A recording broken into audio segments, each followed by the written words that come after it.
the cigarette smoke there is carbon monoxide.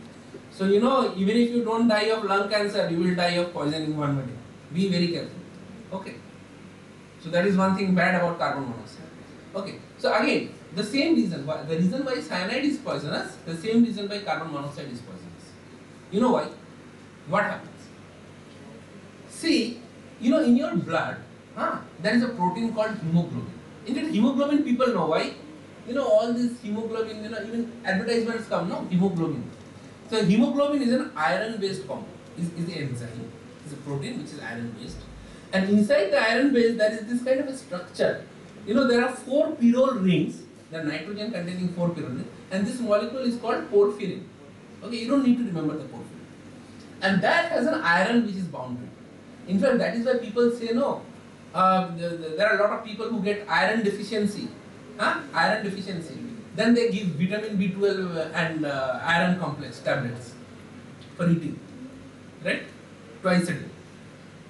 So this is the complex. Those people who have deficiency of iron have the deficiency of this compound. Okay.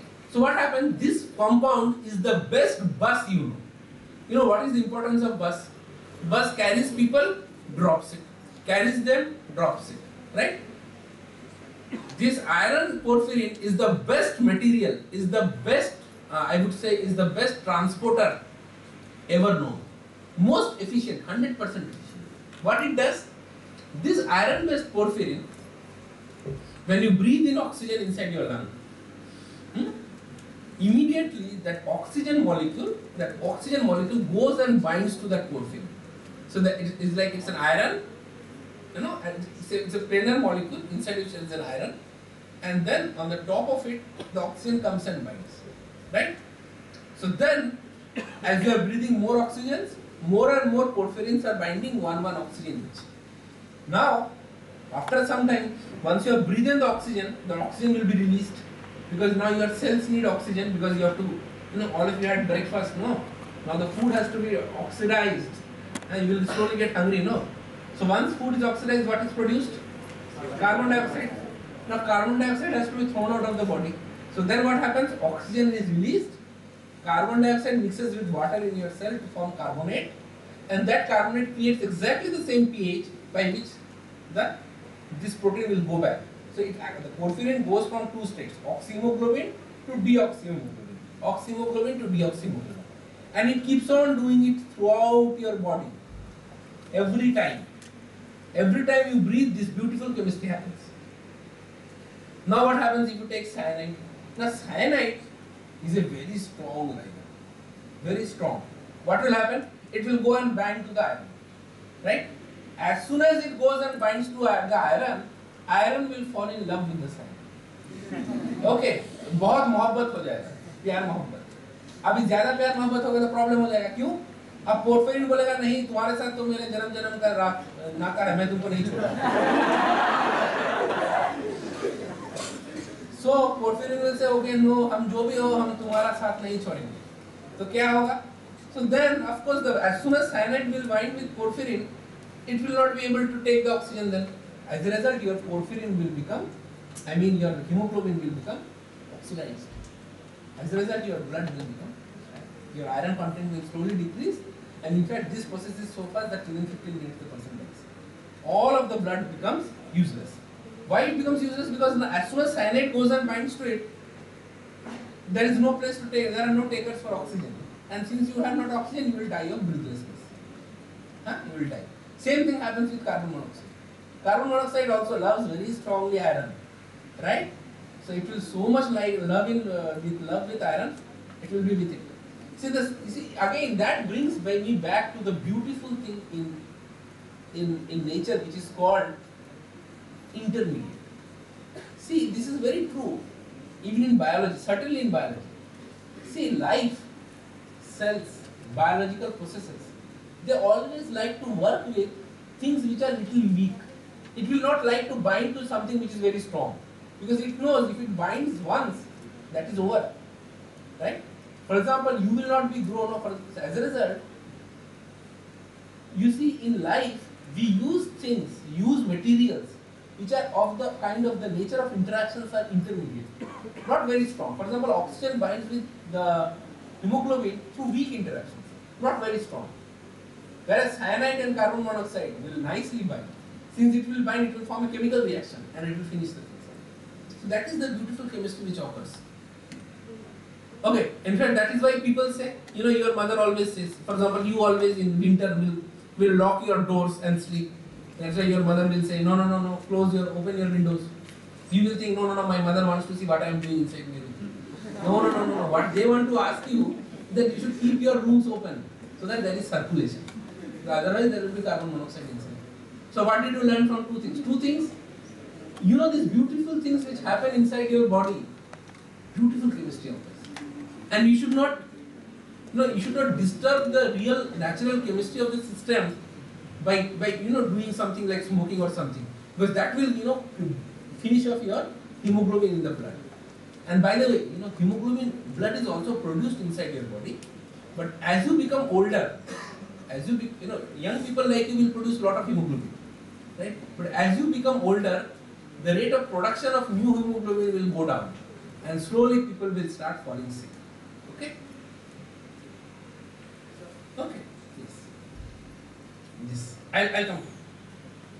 When oxygen binds with hemoglobin, then how it comes to know that when to release it? That is a very good question. Okay. What is your name? Kuldeep. Kuldeep. You are a very smart person. In fact, had you thought about it 100 years back, that would have been called Kuldeep effect. In fact, now in literature it is known as Bohr effect. The same thing. It would have been named Kuldeep effect. Okay. Why? In fact, the phenomenon is called Bohr effect. It's a very, very relevant question, and that is the beauty of Inspire. People ask questions which are exactly the questions to ask. Good. I'm very happy with you. In fact, this is, you should go back and read Bohr effect. Now, Bohr, you know which Bohr? This is a very good question. I know I cannot resist this. I know I will get delayed in my talk, but I cannot resist it. Name the Bohr whom you have heard of. Niels Bohr. Father of atomic theory, right? Father of quantum mechanics. But the beautiful thing is this Bohr which I am talking about, hemoglobin, was the father of that Niels Bohr. Okay. He was the father of Sir Christian Bohr. He was the father of Niels Bohr, who was a botanist. Okay. So you see, what Niels Bohr's father Christian Bohr used to say, and in fact it is named after him. So what happens, see, there is something called a Bohr effect. See, hemoglobin has 4 units. So as soon as one oxygen binds, the other oxygen feel it by weak interaction. As a result, it immediately unwinds. And as a result, it immediately opens up all other porphyrins. It's like a beautiful machine. It's like this. As soon as one binds, it opens up and gets more. So that is what is known as Bohr effect. In fact, Bohr was the first person to propose it, which means that binding of oxygen to hemoglobin is cooperative. It's like cooperative in the sense, I will give you an example.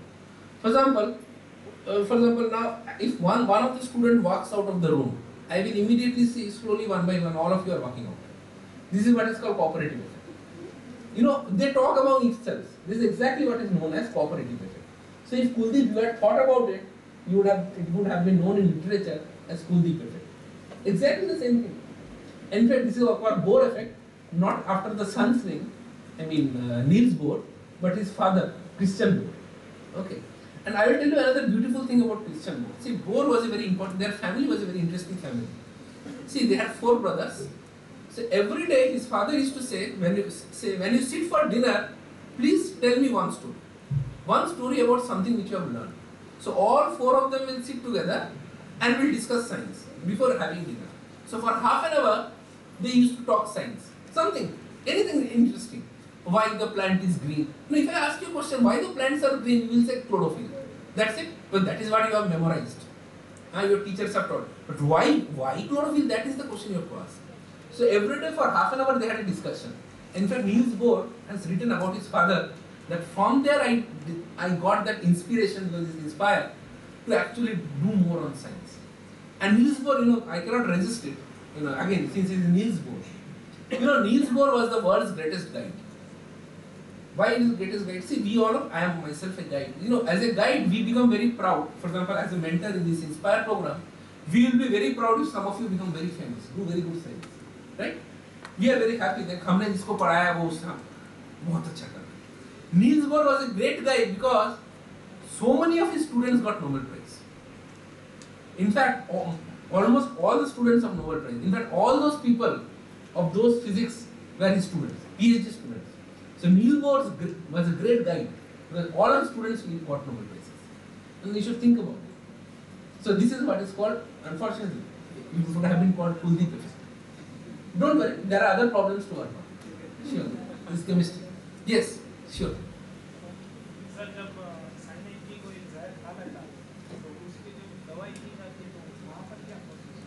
हाँ, so what they do in cyanide poisoning, see there is very little you can do actually. The first thing is, immediately take out the patient into an empty air, so that whatever hemoglobin is remaining, you try to use it. The other one they give a small, very dilute solution of nitric acid, so that nitrate, sodium nitrate, so that oxidizes the cyanide, so that some hemoglobin is still remaining. But you can do very little. Chances of survival are very less, unfortunately, very very potent. But yeah, one more question somebody raised. Yes. Sir, usually street smokers use those Nicorette tablets to resist like craving for smoking. How does it actually function? It's a very good question. In fact, sit up.